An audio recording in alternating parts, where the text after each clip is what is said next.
In this class, we will discuss a technique which is used in rDNA technology, and it is gel electrophoresis.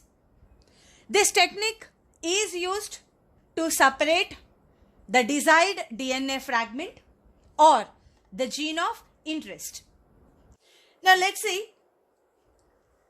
understand the basic process when to use this technique. So imagine this is a cell, human cell, and in the human cell nucleus, this is the DNA. In this DNA, there is the gene of interest, my desired gene. Imagine this is the insulin gene. So in this long DNA, there is a gene which I require. So this is the fragment which I require. So for that, what I have to do is, first, I will be isolating this DNA out. So from the nucleus of this cell, I am isolating the DNA, right? After isolating the DNA, so imagine this is the DNA sequence. In this DNA sequence, even my gene of interest is also present. So this is my gene of interest, imagine. So this is a long DNA. Now, what is the next step is, we have to use or add the EcoR1 enzyme. Now to break this long DNA, I am using a restriction endonuclease EcoR1. Now we know the mode of action of EcoR1.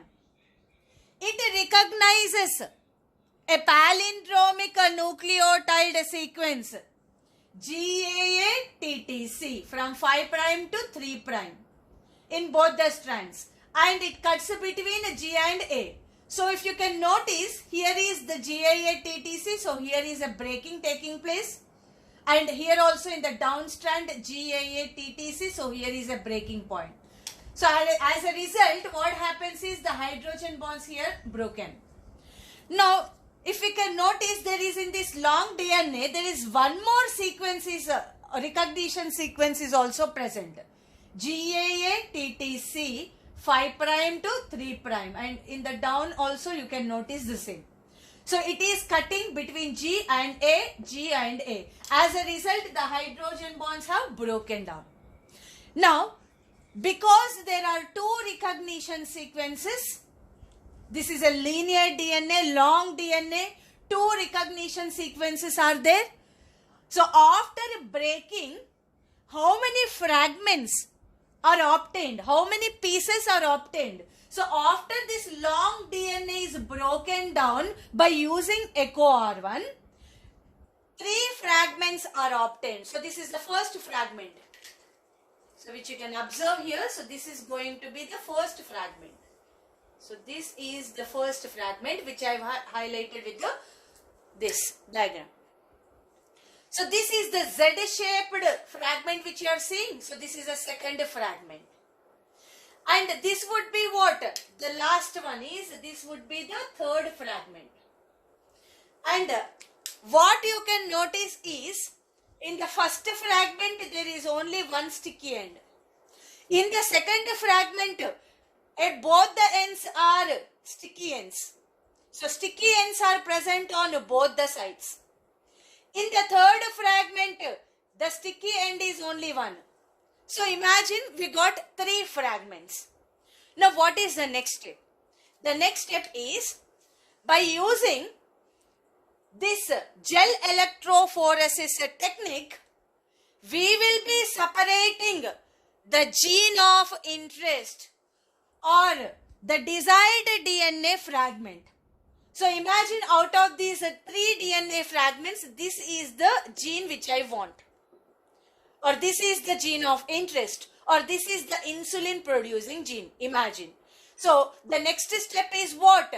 To isolate the desired DNA fragment, to separate them and isolate them by using gel electrophoresis technique. This we will learn later. So after separating, what is the next step is? Now the next step is this fragment is incorporated or added, attached to the plasmid. So for that, what we have to do? So right, we have to isolate plasmid. So this is plasmid which we are isolating. Imagine this is a plasmid. And we have isolated from bacteria. Right. And this plasmid is having the recognition sequence GAA-TTC. Right. Now, what we have to do is, the enzyme which is used to break this long DNA is what? EcoR1. The same enzyme is used even to break this plasmid. DNA sequence ని ఏ enzyme తో అయితే break చేశామో అదే enzyme plasmid ని break చేయడానికి కూడా use చేయాలి. Right. So here I used EcoR1 and has broken this plasmid. So after breaking the plasmid, you can notice the down diagram.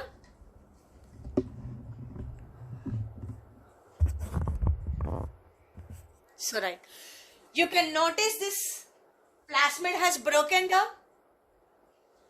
We have used EcoR1. Now question is, why only EcoR1? Why not some other enzyme?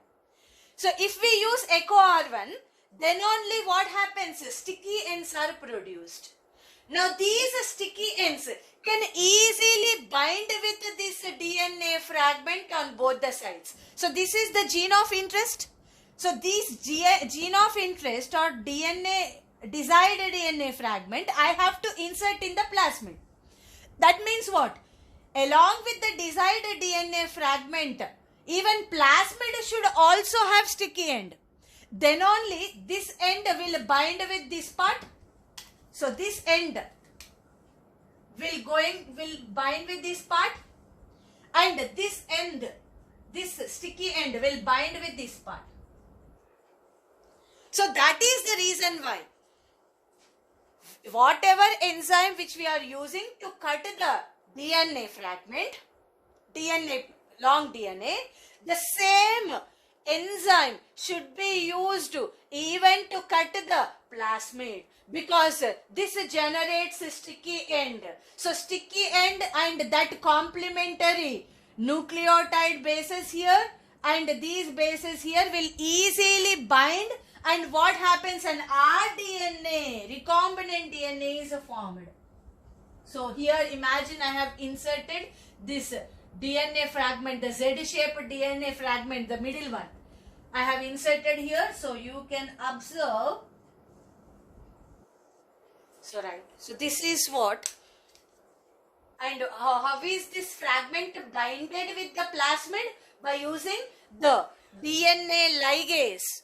We calling it as molecular glue, which we have already read. So this is known as a recombinant DNA. So this is the gene of interest.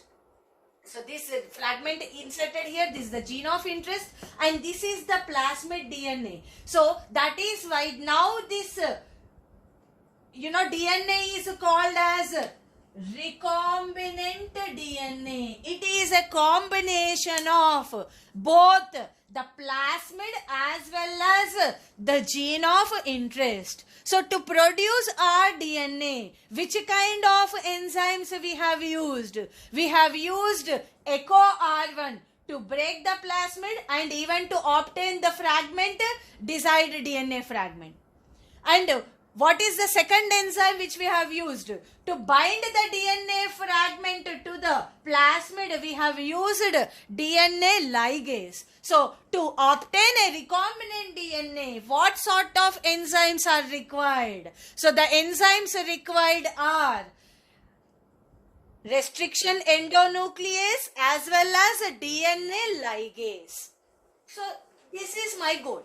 But before that, what should be done is,